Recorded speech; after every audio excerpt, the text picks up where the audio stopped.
I'll start with this. So we're doing this if it's armpit, right? If it's neck, or if it's groin. Okay, you have major arteries, obviously, that run through your whole body. Okay, so you have your carotid artery in your neck, right? That goes down underneath your clavicle right here, your collarbone. You have your subclavian artery, that's underneath, it's right here. And then in your groin area, you have your femoral artery, and it's called your inguinal canal. It's just in the crease of your leg, right here. Okay, can't tourniquet these areas, right? Yeah. So you have to be able to stop the bleeding somehow, right? So we use gauze. This is a quick clot gauze, so I'll show you the difference when you actually open the quick clot. It comes in it's called a Z fold, as opposed to like a roll. Okay, there's no difference between the gauze except this has a clotting agent in it, this doesn't. But again, statistically, you're better off just using this because of how expensive this usually is. It undoes in like a accordion, right? So I'll do both just to show you, but so for this one, there's a lot of arguments over how to wound pack when it comes to actually holding on to the gauze, okay? There are a lot of people who think, you know, if I don't have it in my hand, I don't have control of it. But I can't expect people who haven't been trained to be able to hold this and do all of this and be able to, right? That's a lot going on, right? Especially with the roller stuff. Like when you get into the roller stuff, this, by the way, is 4 yards, okay? This is 4 yards of gauze. So when you're getting into the rollers, how long is that? 4 yards. It's like 3.5. It's like 3.5 meters. Okay. Right. That makes sense now. So for this, like a new roll, it's really easy to roll. I can hold this and do it, right? I've been doing it for a long time, so I can do this. I can't expect a civilian to walk up and be able to use this with their hands like this. So there's a couple tricks. You can throw it over your shoulder, okay? Now, I don't care if it hits the ground, as long as it's not in water. I don't care if it hits the ground, because I don't care if I infect the wound. I'm trying to stop their bleeding. They're going to die in 90 seconds or 2 minutes, 3 minutes, way before they get an infection. Don't care about infection, right? That's why our gloves aren't for them, they're for me, right? I mean, that's just the reality of it. If I have to use my sock, I'm going to use my sock, right? That's just how it is. So now I have 2 hands, okay? So when we're identifying the wound, okay, doesn't matter where this is, we'll just say this is an armpit, okay? First thing I'm going to do is I'm going to actually insert my fingers in before I put any gauze. I'm going to see if I can identify where the bleed is coming from, because that's where I'm going to start, okay? So when I go in, you can't just go straight in and be like, okay, cool, and go out. They're already in a lot of pain, you don't have to worry about that. So when his finger was not the first thing that went through that hole at that point. Yeah, and that's another argument that I make. Do you think the bullet was sanitary when it went into him? Right. No. So what do I care if I introduce more foreign body? He has a foreign body that just went through there already, right? So, or the knife, whatever. I doubt that the person sanitized their stuff before they, I don't want to kill them with an infection. So, so when you insert your fingers in, you want to actually search the wound and look around and see, okay, what is it that I'm working with here? Because you're going to find that you're going to see a hole like this and be like, oh, and then go, oh, wow, like that, it did all kinds of weird stuff when it went in. Some of these holes are like, look, my finger, half of my finger's right here, right? So I need to go, okay, what am I working with here? Okay, do I feel the bleed? Half the time you're not going to. So don't sit there and go, where is it, where is it, where is it? I'm gonna tell you anatomically, just by the way that your system works, I'm going to, if I can't feel where the bleeding's coming from, where's blood coming from to begin with? The heart, right? So I'm just going to start packing towards the heart first, and then I'm going to start moving around. I'm not going to waste time going, where the hell is it?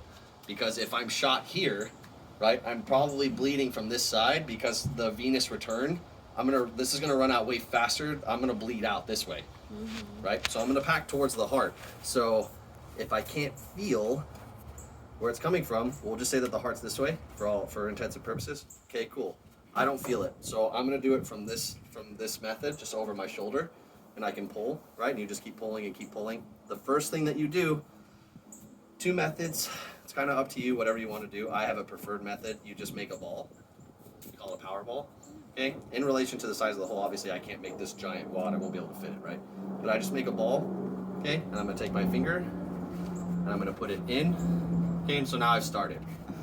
If I let go of this, it's going to keep bleeding because there's no pressure on it, right?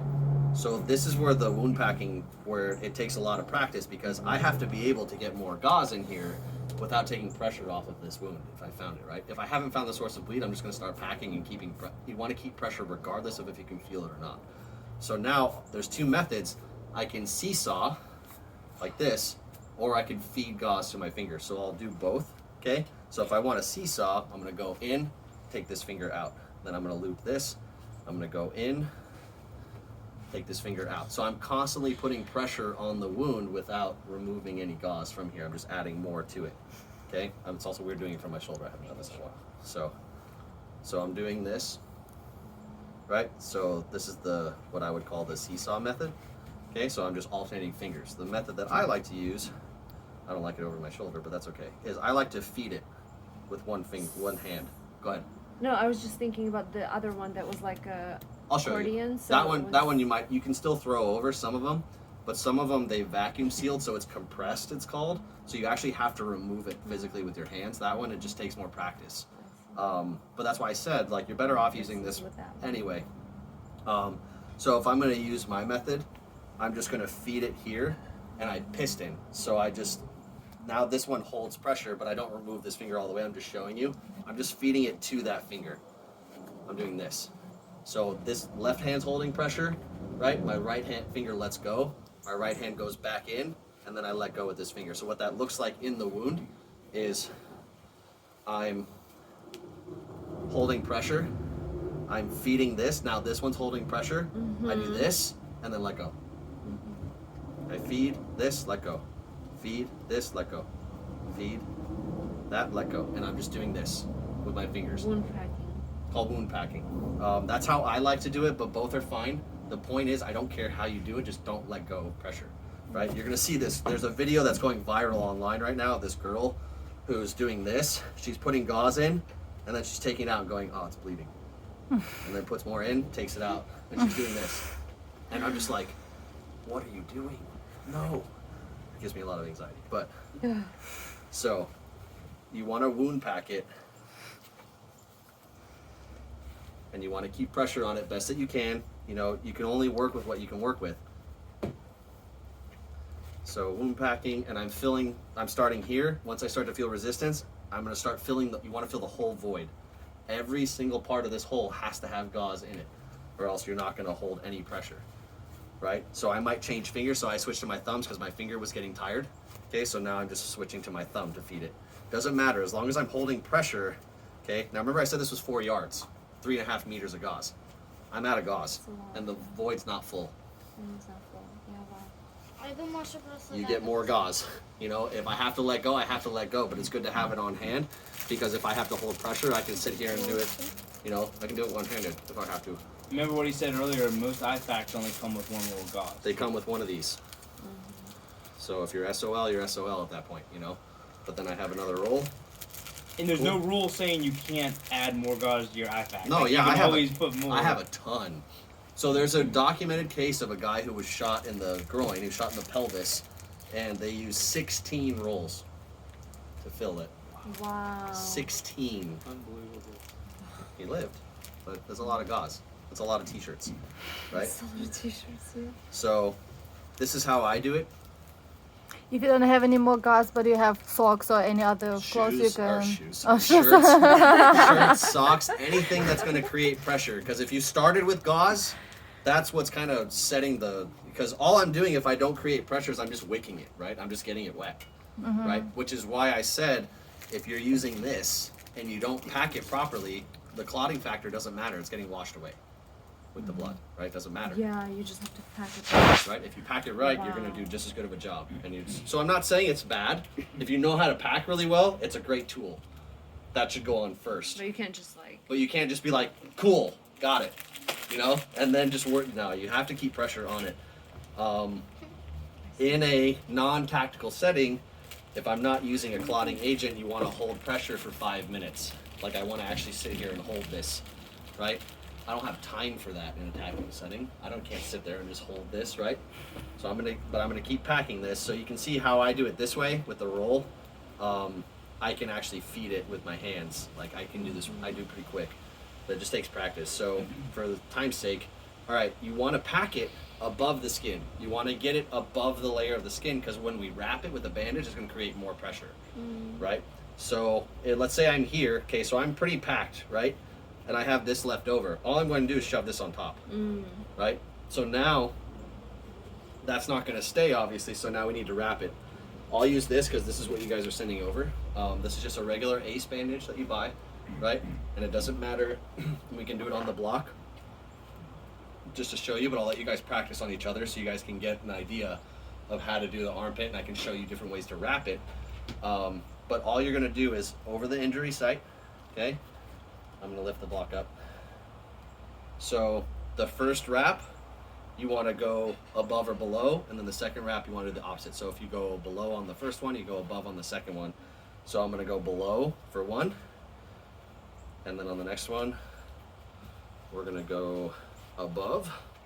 And all that does is keep the bandage from sliding in the spot, right? For this, if you're doing like, if you are like bandaging like a limb or something, when we get into the junctional areas, we're going to be securing it to other parts of the body. Yes? If you can do it like it's here and it's like on the whole body, or? Yeah, so I'll show you how to do that. It's really cool, actually. So then we just keep wrapping, and you want to pull it tight so that it creates as much pressure as possible. This. Don't do that. And then most of them have either Velcro or some sort of way to attach it. They have like Clips or something. yeah, those like the Israeli bandage has these Plastic. the plastic clips that suck wherever it is. This one probably broke. Yeah. Oh no, there it is. They have these plastic clips, right? That just you attach it to the band. So this is an Israeli bandage. This is probably the most common. I hate them. This plastic thing in theory is great, but it does nothing but break when it comes to stuff. But it's twice the width of an ACE bandage. So this is a lot. How do the plastic clips work again? The plastic clip. So if you're gonna wrap like using the plastic clip, I'll just do this. It's okay. So if I'm gonna use the plastic clip, the idea behind it is when you pull, I'm gonna feed it in here Each time. and then go the other way. Ah. So this creates like a tension device on here, like this. But they break a lot. So the whole Israeli thing, like What do they call it? Is there a name for that? Israeli bandage. That's literally what they're called. The package, they're called an Israeli bandage. So I like the Elias bandage, which is this one. There's two reasons why I like this one. This one I hate because there's no Velcro on it. So when I undo it, it comes all the way undone if I don't hold it properly. And now this is like, this is a nightmare to try and wrap with when it's all hanging off like this. And right, with the Elias bandages, if I let this go, it attaches. And it's in every couple inches, it reattaches to itself. So these are really cool. I really like these, but they're a little more expensive. They do the same thing as an ACE bandage though. But this cup right here, if I were on the wound, I would put this here, and then I would start to wrap, and this cup kind of is the pressure point. So you can use it not just for the eye. Or you can use it for your eye, yeah. So like if I not have just for the eye. this is so this ideally this is for creating pressure on the wound, but it doubles as an eye cup. So if someone did have a blast injury to the eye or something, I can put this over their eye and wrap their head so it protects the eye with plastic. It's not just bandage. So so those are cool, but again, so let's go ahead, we'll practice